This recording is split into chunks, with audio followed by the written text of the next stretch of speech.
What's driving much of the effort on the Cape right now is a nitrogen issue in the embayments that has been regulatorily discussed and addressed through DEP working with UMass Dartmouth and coming up with a model to sort of predict how much nitrogen needs to come out to protect those embayments.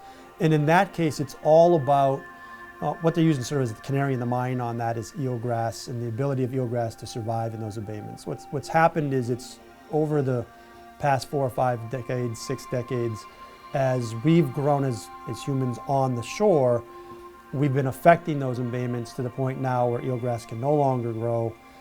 That's now affecting other habitats. We're losing oxygen levels, we're getting algae blooms, all those sorts of things. So that's what's driven a lot of the discussion regarding wastewater Cape. But when you start talking about a comprehensive wastewater plan, it's much more than that. Yes, that's important. And we need to address the nitrogen issues because of the regulatory requirements. However, there's other issues like contaminants of emerging concern in water. There's the PFAS, PFOA issues with water. There's how our ponds are reacting to our impact on them. There's any number of other issues. There's economic development that's hindered because of lack of either wastewater or water opportunities. There's environmental for streams and lakes and fishes and things of that nature that come into that. So when you're looking at it comprehensively, you're not just looking at nitrogen, which is what we tend to think of on Cape Cod because it's been really in the forefront of the discussion for a long time.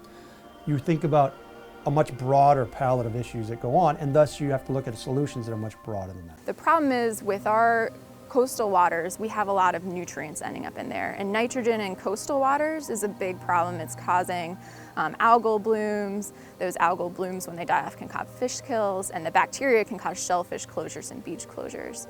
Barnstable experienced rapid growth and development over the 60s, 70s, 80s, and 90s, where we saw really a lot of our land being consumed by new residential development. And with that residential development came a proliferation of Title V septic systems. And that's really resulted in the place where we are today, which is our basin estuaries, being impaired by nitrogen, our lakes and ponds, dealing again with those nitrogen loading issues, and the drinking water component as well, having to be concerned about that and the drinking water health of our aquifer was really a result, I think, of the way, of the growth and development patterns that have happened in Barnstable historically.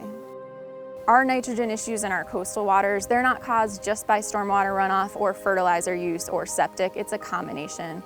Across the Cape, on average, about 80% of our nitrogen issue is a septic issue, but putting together these pieces, this is one piece of the puzzle, one piece of addressing that nitrogen issue and water quality issue, and it can have a big impact for this area.